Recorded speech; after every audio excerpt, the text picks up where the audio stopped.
So in section 6.5, the problems get a little bit more complicated after we learn all three different properties of exponents. So we learned the product rule, the power rule, and the quotient rule.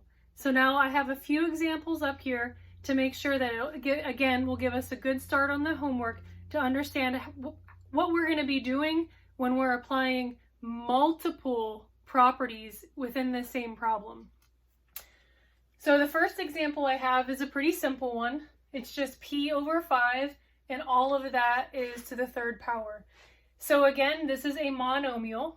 So there's no plus or minuses. There's not more than one term in the parentheses. So I can go ahead and take this 3 and apply it to the p and apply it to the 5.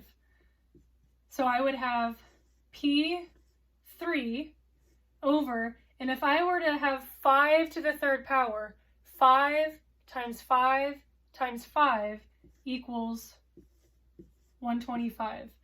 So very simple. We're just applying that 3 to each piece inside the parentheses. So we're going to end up with p cubed over 125. So our next one, we have a power rule going on here, and then we're going to have a quotient rule going on here as well.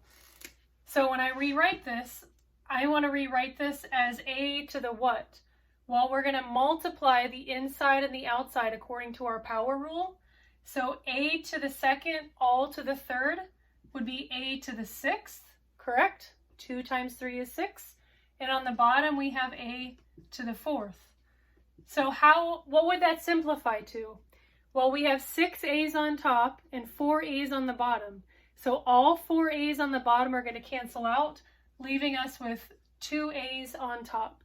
So all of this is going to equal a squared after we simplify it using our power rule and our quotient rule. Our next problem, something similar, only this time, up here on this one, only the numerator was in parentheses. But in this case, the top and the bottom are both in the parentheses. So this 5, this exponent outside, has to get applied to both pieces now. So when we simplify this, we're going to multiply 9 times 5, which is going to give us p to the 45. And then we're going to do 3 times 5, which is going to be p to the 15.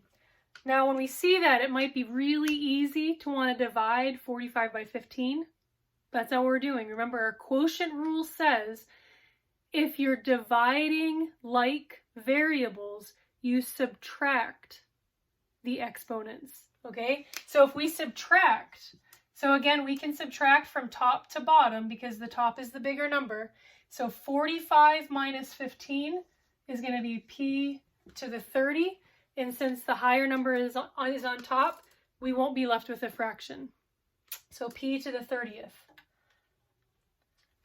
All right, so moving on to our next one. Looks a little bit trickier. So we're actually going to be applying all 3 of our rules that we learned. We're going to be applying our power, and then our product, and then our quotient at the very end. So what I want to do here is go ahead and simplify all these exponents using the power rule. So I'm going to go ahead and rewrite this. 2 times 5 would be t to the 10th, and then 4 times 2 would be t to the 8th. And on the bottom, 3 times 7 would be t to the 21st. So we went ahead and simplified everything using the power rule first. The second thing we need to use is our product rule. On the top, if we're multiplying variables that are alike, we add the exponents. So now 10 plus 8 is t to the 18 over t to the 21st. So now we used our power rule and our product rule. The last thing we need to use is our quotient rule, and to go ahead and cancel out all the t's that are going to cancel out. So we have 18 t's on the top and we have 21 t's on the bottom. So we're going to work our way from bottom to top now and go 21 minus 18. So 21 minus 18, all 18 are going to cancel out on top, just leaving a 1. And then 21 minus 18 would be t to the third power. So the last one is similar. It's going to use all three, but in this case, now we're working with coefficients. So we haven't been working with coefficients yet. So we're adding coefficients into the mix now. So bear with me for this last problem. So again, the first thing that I'm going to use is my power rule to go ahead and simplify these exponents. So I'm going to have, in fact, what I'm going to do is erase this one so that I can work over here. So what I'm going to have here, 2 times 4 is going to give me p to the 8th with the negative 2 on the front. And if you want to keep that in parentheses, that would be a good idea. In our next set, we're going to have the 3, but now we have p to the 4th all squared. So 4 times 2, again, is going to be p to the 8. And then on the bottom, we have 3 times 2, so it would be p to the 6th. So negative 6, p to the 6th. So what I did is just applied the power rule first to go ahead and simplify all these exponents inside and outside. So now what we need to do is work with the problem on top as a separate one, and then at the very end we'll apply all our quotient, or do all our division.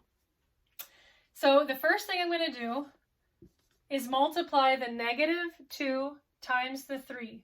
So negative 2 times 3 is going to give me, let me go ahead and, excuse me for a minute.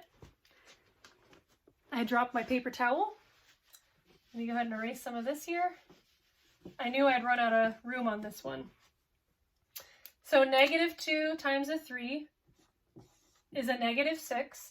And then p to the 8th times p to the 8th. So we're using our product rule right now, which means we're adding our exponents. So 8 plus 8 is p to the 16th. And on the bottom is just going to be our negative 6, p to the 6th. So we went ahead and just multiplied these monomials. Negative 2 times 3, which is a negative 6. And then p to the 8 times p to the 8 is p to the 16th. So now at the very end, we can go ahead and apply our quotient rules and do our reducing and canceling out. So the first thing that I see is I have a negative 6 on the top and a negative 6 on the bottom. Those are both going to cancel out. Negative 6 divided by negative 6 just equals 1. So I'm left with p to the 16th over p to the 6th. So 16 minus 6. So if our variables are the same and we're dividing, then we subtract the exponents. So that's going to leave us with p to the 10th. And all of this, starting with this, we work our way up and get p to the 10th as our final answer. So hopefully this gives you a good idea of some of the homework problems that you're going to see. But again, this is just a good start. We can always answer questions in our Zoom meetings.